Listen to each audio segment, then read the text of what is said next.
हमें बीजेपी के और सरकार चलाने वाले जो लोग हैं उनके एमएलए मंत्री संतरी को हमें गांव जाने से रोकना पड़ेगा या उसको घर से निकलने के लिए रोकना पड़ेगा। झंडा तो उतार ही लिया उन लोगों ने, बीजेपी वालों ने झंडा उठा लिया भैया, इंटायर गाड़ियों के से झंडा उतर गई। अच्छा, भारत सरकार के पदाधिकारी ने अपना बोर्ड हटा लिया। गिरफ्तारी सरकार का एक औजार है। अब पप्पू यादव की जिंदगी कंप्लीट रूप से कॉमन मैन और आम आदमी के लिए तैयार है। बीजेपी आरएसएस मिल करके, एआईएमएम मिल करके आग को पैदा करेगा, उस आग को बुझाने के लिए पप्पू यादव अग्निपथ बनेगा। नमस्कार, मेरा नाम ज्ञानेश्वर है और आप देख रहे हैं लाइव सिटीज। आपको पता है पूरा बिहार जल रहा है। अग्निपथ अग्निवीर के मसले पर बिहार के छात्र आंदोलन पर उतरे हुए हैं। देश के कई हिस्सों में आंदोलन की लपटें पहुंच चुकी है और यह आंदोलन है छात्रों का, लेकिन इसमें हिंसा हो रही है। देखिए, हिंसा ठीक बात नहीं है। हिंसा से आप किसी आंदोलन को जीत नहीं सकते हैं। और अभी मेरे साथ हैं पप्पू यादव। पप्पू जी, स्वागत है। जी धन्यवाद।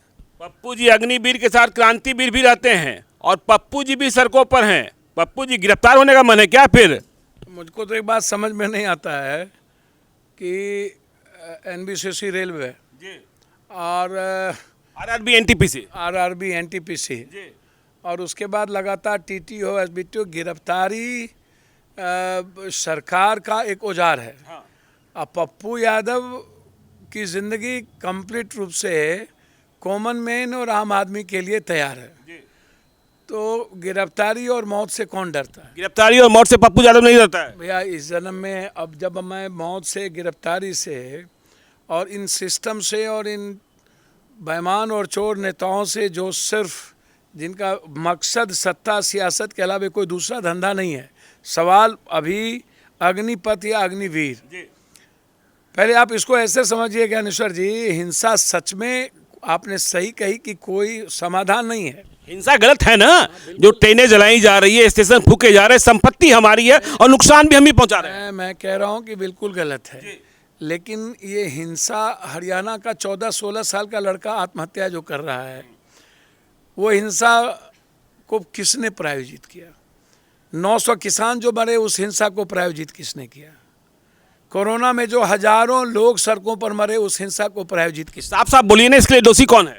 सर बहुत क्लियर है, इसके दोषी सिस्टम, पॉलिटिशियन, वर्तमान सरकार जो बीजेपी और आरएसएस की जुगलबंदी है, जिन्हें इस कंट्री में सिवाय एग्रेशन के जो 56 इंच सीना इनकी होती थी, खुद अमित शाह जी ने कहते कि मैं ये जुमलाबाजी है। तो अब 56 इंच का सीना नहीं रह गया भैया। कश्मीरी पंडित जो हिम्मत जुटाए थे अपने राष्ट्र के में मरने की, उन्हें तो आप रोक नहीं पाए, बचा नहीं पाए।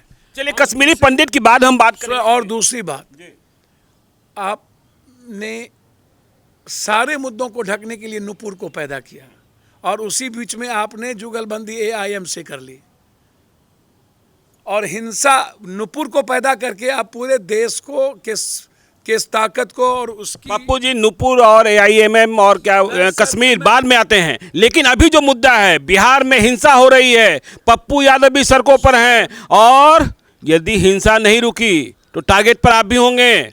सरकार सबसे पहले गिरफ्तार आपको करती है, जेल जाने के लिए तैयार हैं छात्रों के लिए। भैया मैं एक बात बोलूं जी, कल जो जवान बंद का आह्वान दिए हैं, जो भी, हम कल भी सड़क पर रहेंगे। मतलब कल आप जो 18 जून है उस तारीख को भी आप बिहार बंद के लिए सड़क पर रहेंगे? बिल्कुल, कल भी सड़क पर रहेंगे, कल भी थे, परसों भी रहेंगे, आज भी थे, लेकिन बगैर हिंसा के ना। आप एक बात समझिए ना, हमें एक बात मुझको आश्चर्य लगता है कि इसके जन्मदाता जो हैं, चाहे वो बीजेपी हो, चाहे आरएसएस हो, चाहे सिस्टम हो। मैं पहले भी कहा कि नक्सली जिस तरीके से पदाधिकारी या किसी को टारगेट करती है या आम आदमी को मारती है, वो सही नहीं है। आप सिस्टम से लड़िए और सिस्टम के खिलाफ बात करिए। आज भी हमें सिस्टम से लड़ना होगा। हमें बीजेपी के और सरकार चलाने वाले जो लोग हैं, उनके एमएलए मंत्री संतरी को हमें गांव जाने से रोकना पड़ेगा या उसको घर से निकलने के लिए रोकना पड़ेगा। मतलब पप्पू यादव कह रहे हैं बीजेपी के नेताओं को उनके घरों में बंद कर दीजिए। भैया तब तक जब तक उनकी मांगे नहीं मनाती। पप्पू यादव ये कह रहे हैं बगैर हिंसा के। भैया एकदम कोई हिंसा की आवश्यकता नहीं है, झंडा तो उतार ही लिया उन लोगों ने। बीजेपी वालों ने झंडा उठा लिया। भैया इंटायर गाड़ियों के से झंडा उतर गई। अच्छा। भारत सरकार के पदाधिकारी ने अपना बोर्ड हटा लिया। अब आप सोचिए ना, ये एक्वार्ड स्थिति जो कभी कहता था हम बीजेपी की झंडा लगा करके हम राष्ट्रवाद और भारतवाद, तो राष्ट्रवाद और भारतवाद को तो आंतरिक सुरक्षा में फंसा दिया इन्होंने। और जो ये पप्पू जी आप कह रहे हैं बीजेपी के नेताओं को, सांसदों को घरों में बंद कर देने से क्या फायदा होगा छात्रों को? भैया लड़ो नहीं ना जी। आप, संपत्ति मत जलाओ ना। आम आदमी परेशान ना हो। आम आदमी हमारे ही हैं। हमें लोकतंत्र में धरना प्रदर्शन करने का पूरा राइट है। हम किसी को मार नहीं रहे हैं, मर हम ही रहे हैं। तो ये घरों में बंद कर दें, ताला बंद कर दें, तो फिर ये तो भीतर बंद हो जाएंगे। छात्रों की जो बात है वो दिल्ली तक पहुंचेगी कैसे? वो मैंने कहा कि जब वो निकले ना तो उनको सोशल मीडिया पर लिखवाइए और उनको बोलिए कि आप नरेंद्र मोदी से अपील करिए कि इन मुद्दों को हटाएं, या इन मुद्दों में जो सैनिक हैं, जो 75% सैनिक जो जिसको 25% ये कह रहे हैं कि हम सेना में लेंगे और 75% को इस परिस्थितियों का दास होना पड़ेगा, तो आप एक लिखित दे दो कि 75% हमारे जवान सबसे पहले स्टेट में जाकर के बहाल होंगे, तुरंत पहली बहाली उन्हीं की होगी। या नहीं तो 25,000 रुपया आप पेंशन कर दो, महीना घोषणा कर दो। मतलब 4 साल के बाद जो वापस आएंगे उनको 25,000 रुपया पेंशन 25,000 आजीवन? भैया एकदम आजीवन। अच्छा। एकदम आजीवन। अच्छा। उनको एक सिक्योरिटी होगी ना। आज उनके भीतर सिक्योरिटी नहीं है। उनके भीतर जैसे किसी से पूछता है रे 6,000 मास्टर है कि 9,000 कि 12,000 संविदा, तो जब संविदा और नियोजित पर पूरा देश विरोध पर चल रहा है और पुराने पेंशन की बात आ रही है कि लागू करो, और 1 nation 1 election 1 health 1 education 1 pension की बात जब हो रही थी, 1 टैक्स की बात हो रही थी, 1 रैंक 1 टैक्स, आप कांग्रेस जो चीज़ को लागू कर रहा था उसको आकर के आप और कह रहे थे कि सेना को बर्बाद कर दिया। ये तो भैया किसने बर्बाद किया अब तो पता चल रहा है ना। नरेंद्र मोदी तो कह रहे हैं हम नौकरी दे रहे हैं, आप विरोध कर रहे हैं। सर मुझको तो समझ में नहीं आता है कि 8 सालों में 16 करोड़ नौकरी क्या हुआ, और लॉकडाउन, जीएसटी, नोटबंदी और काला धन की जुमलाबाजी की बात खुद उन्होंने स्वीकार की। उसके बाद जो लगातार ईएमआई और रुपया डॉलर से भी नीचे, अब पर कैपिटा इनकम बांग्लादेश से भी कम, हम फंसे हुए। देखिए आप हिंसा, अभी नूपुर के घटना के बाद हिंसा हुआ कि नहीं? आप हिंदू मुसलमान जब आप करते हो तब हिंसा होती है कि नहीं? याद करिए ज्ञानेश्वर जी, जब मंडल कमंडल की लड़ाई हुई थी कितने लोग मरे थे? जब मंदिर मस्जिद की लड़ाई हुई थी कितने लोग मरे थे? जब भूमिहार बाभन राजपूत और बैकवर्ड फॉरवर्ड की लड़ाई हुई थी आरक्षण में, ये कर्पूरी, ये आरक्षण कहाँ से आए? कर्पूरी की माँ भी आई। ये तो सर कितने लोग, आप गुज्जर आंदोलन, जाट आंदोलन, स्वर्ण आंदोलन, आरक्षण, सर नेताओं ने अपनी सियासत और सत्ता पर बैठने के लिए, चाहे मराठी, चाहे भाषा, चाहे कौन हिंसा को जन्म नहीं दिया? कब लाखों लोग नहीं मरे? जो लोग आज सड़कों पर यूथ हैं, सर ये आम आदमी को मार तो रहे नहीं है। यह बात सही है कि उसके भीतर ये आक्रोश 8 सालों से लगातार, चाहे एनबीसीसी रेलवे, आरबीसीसी रेलवे, एसएससी का मामला हो, लगातार 3 बार 20-21 बार वो कर रहे हैं। कोरोना पीरियड था, 3 बार आपने दौड़ क्यों ले ली? जब कोरोना पीरियड था तो दौड़ नहीं लेते आप। 4 साल हम तैयारी करते हैं, 6 महीने की आप ट्रेनिंग की बात करते हैं। अभी जो सैनिक छोड़ के आता है तो आप कहीं ना कहीं गार्ड, मुझको लगता है कि जितने बड़े बड़े गार्ड कंपनी है, अदानी उससे भी तो नहीं जुड़े हुए हैं। और जब ये 75% निकलेंगे तो ये सब ट्रेनिंग, गार्ड ट्रेनिंग करवा के अदानी की कंपनी में, और किसी नरेंद्र मोदी जी का नहीं, मुझे ये नहीं पता अदानी जुड़े हैं कि नहीं, लेकिन आरके सिन्हा तो जुड़े हैं। सर अमित शाह, आरके सिन्हा जी का मुझको लगता है कि कोई ना कोई बड़ी जुगलबंदी है इस हिंदुस्तान में। ये जो 75% सैनिक है, इसको कहीं नौकरी नहीं मिलेगी तो सीधे किसी न किसी गार्ड में जाकर के ये बहाल हो, और वो बीजेपी के लोग होंगे। लेकिन पप्पू जी, छात्र कह रहे हैं कि हम हथियार चलाना सीख लेंगे, रोजगार मिलेगा नहीं तो अपराधी बन जाएंगे। आपको क्या लगता है? मैं एक बात आप समझिए ना, 6 महीने में वो कुछ नहीं सीख पाएंगे। जो सीखेंगे, जो पूर्ण, अभी सतीश पांडे या और लोगों को आप देखिए ना, भगोरों की बात कर रहे हैं। भगोरों की बात, कहाँ कहाँ फंस जाते हैं, कुछ नक्सल में, कुछ भैया एक बात आप मेंटेलिटी सोचिए, जब निकलेंगे और 11 लाख रुपया में ताजिंदगी एमएलए एमपी की तो कुछ हो नहीं सकती। आप नरेंद्र मोदी जी पहले हमको ये बता दें, टैक्स और अलाउंस या सारी सुविधा आप किन मुद्दों पर इसको ख़त्म कर रहे हो? तो इस मुद्दों पर ख़त्म करने के पहले आप अन कंट्री की जब दुहाई देते हो, रूस का, चाइना का, अन कंट्री का, इजराइल जो डेवलप कंट्री है, जिसकी पॉलिसी आजीवन सिक्योर्ड है, उनकी इकोनॉमी सिक्योर्ड है, कोई बेरोजगार नहीं रह सकता है, क्लियर है उसका, एक टैक्स के बाद आपको एजुकेशन और हेल्थ फ्री होती है। आप यहाँ पर एजुकेशन माफिया और हेल्थ माफिया को ठीक कर लिए, एक टैक्स के बाद आपने सब कुछ सिक्योर कर दिया। आप ये बात मत बोलिए। दूसरी चीज़, अन कंट्री में, अन कंट्री के पीएम सीएम को आप देख लीजिए, बहुत सारे कंट्री में है कि 5 साल से 10 साल राष्ट्रपति जी। आप भी राजनेता हैं, ये 4 साल आप दे रहे हैं नौजवानों को नौकरी। अब पप्पू यादव 20 साल तक सांसद रहे और आगे भी रहेंगे, तो राजनेताओं के लिए बंदिश कहाँ? छात्र यही तो बात कर रहे हैं। राजा का बेटा राजा नहीं बनेगा। यही चोर लोग बोलते थे ना, भूरा बाल, भूमिहार, बाभन, ये भूमिहार और बाभन पर सुनिए ना, यही लोग बोलते थे ना।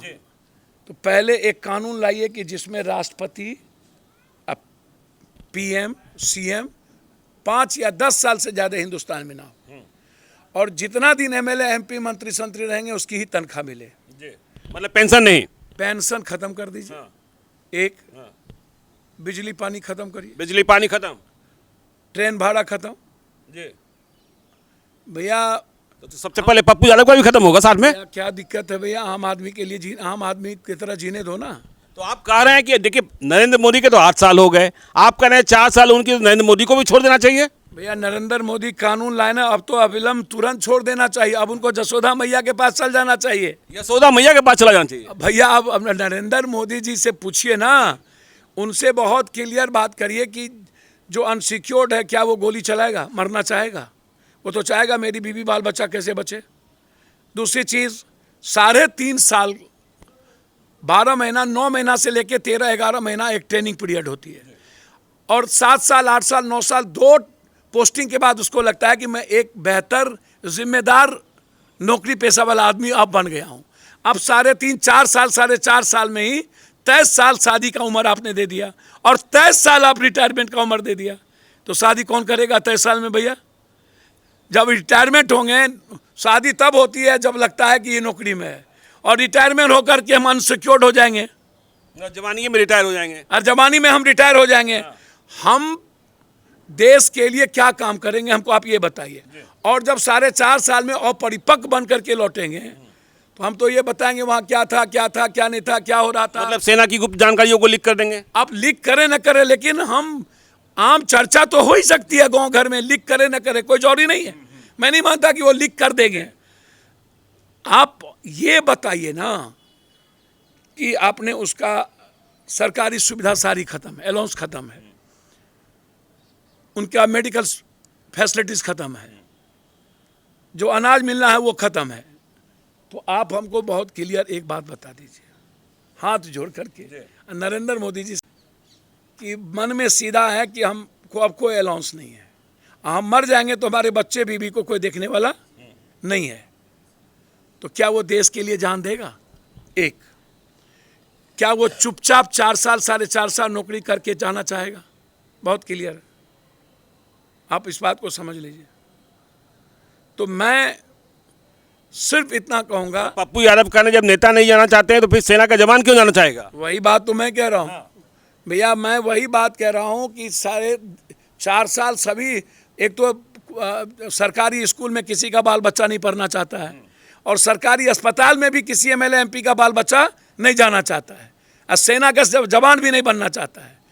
तो हिंसा के जगह मैं समझता हूँ बीजेपी के जितने और सरकार के मंत्री संतरी विधायक हैं, हर क्षेत्र के जवान उसको घेरे और उससे अपील करवाए नरेंद्र मोदी जी को, या तो आप 75% को ये गारंटी ले लीजिए, ये किसान के तरह जुमलेबाजी मत करिए, गारंटी ले लीजिए कि आप स्टेट में तुरंत बहाली होगी, जवानों में, पीएससी में, पुलिस में, या 25,000 पेंशन आजीवन आप उसको करिए। और मेरा मानना है कि इन सिस्टम को लाने के पहले जो सबसे बड़े बेईमान लुटेरे हैं ये नेता लोग, जो अकूट कमा लेते हैं 5 साल में अरबों खरबों रुपया, उनको कोई पेंशन और सुविधा की जरूरत नहीं है, और उनको 20 साल 25 साल किसी मंत्री संतरी मुख्यमंत्री प्राइम मिनिस्टर के पद पर बैठने की जरूरत नहीं है। मतलब मैं ये समझ रहा हूं कि आप ये कहना चाहते हैं, पहली बात हिंसा छोड़िए, बीजेपी के नेताओं को घर में बंद कीजिए। घर में बंद करिए ना करिए, उसको घेरिए, उसको घेरिए और घेर करके उससे मतलब निकलने मत दीजिए जी, एकदम निकलने मत दीजिए, हिंसा मत करिए, जी। और उनसे अपील करवाइए कि यह गलत है जी। सर। सबसे ज्यादा उत्तराखंड, हरियाणा, पंजाब, राजस्थान और यूपी बिहार प्रभावित है ना। दूसरी बात आप कह रहे हैं कि ये जो नेता हैं, सबसे ज्यादा गरीब यही है। हाँ।